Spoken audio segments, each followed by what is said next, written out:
Ayan o, ganda ng init. Ayan o, ika-ika pa siya kunti. Pero nakakalakad na.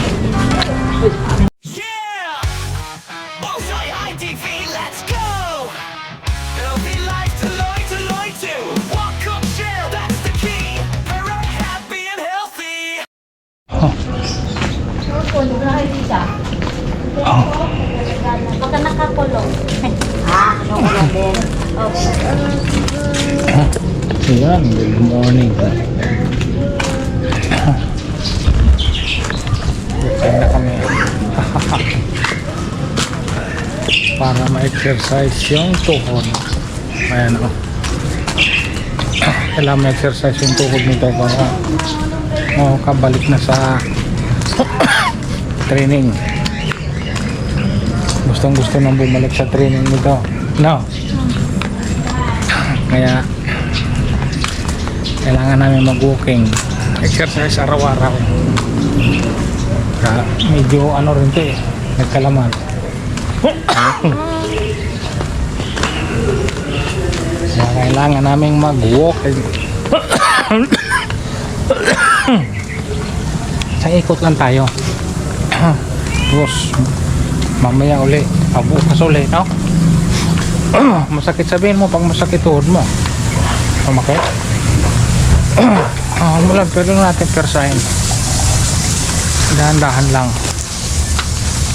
Ayan. Dahan-dahan lang. Ayan. Ito lang kami. Ayan.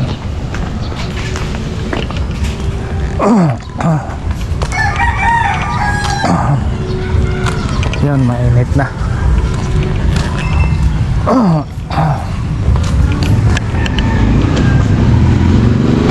Ayan o, cooking din siya o. Pero kami dito lang, isang ikot lang kami na para hindi mo persa ang tuhod. Ngayon na ka. Ikaw na ba, ikaw mauna? Kaya ako mauna? Dapat siya mauna eh. Yan eh oh. Dito lang kami. Kasi baka mapersa ang tuhod pag malayuan.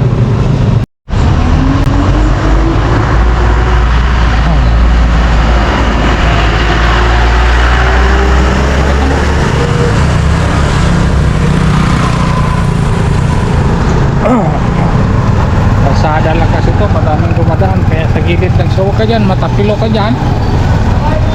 Ha? Dito na. Yan. Na po siya. Kailangan ma-training yung tuhod niya. Kasi ano yan, lumagutok sa training.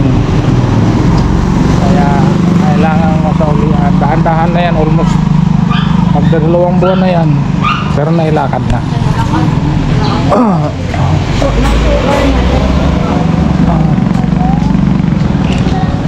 Pero nailalakad na.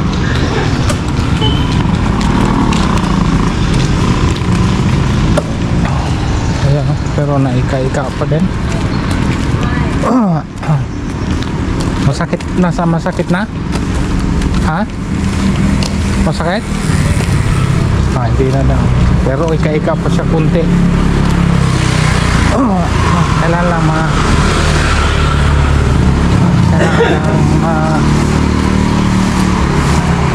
masanay. Silited yan, litid.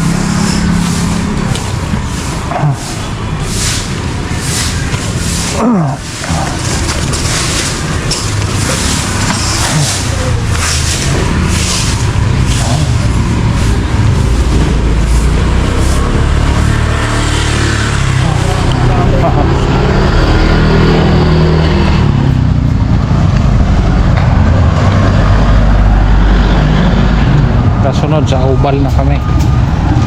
Pag pwede na siya sa malayo ang lakad.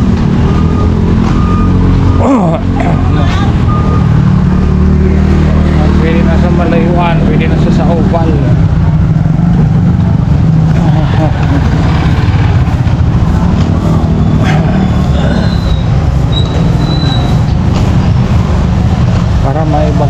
training na to.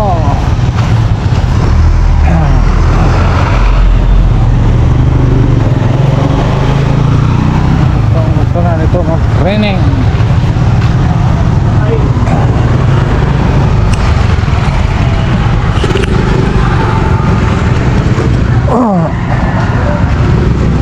Sabado linggo po din para training dito di. Sabado linggo. Dili lang akong magsaglit ha.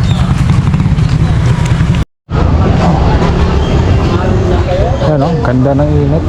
Ayan o, kaika pa siya kunti. Pero nakakalakad na. Ayan. Pwede na. Ito ko sa yung side. Ito ako.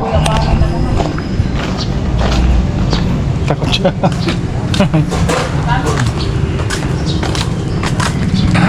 Ayan. Buntis ang pusa. Ayan o. Tingin. Pwedeng-pwede na to. Yun, nakaisang ikot na. Ayun, tama na yung walking namin. Bawal persahin. Kasi baka ma-persa naman ang tuhod. Yun, thank you.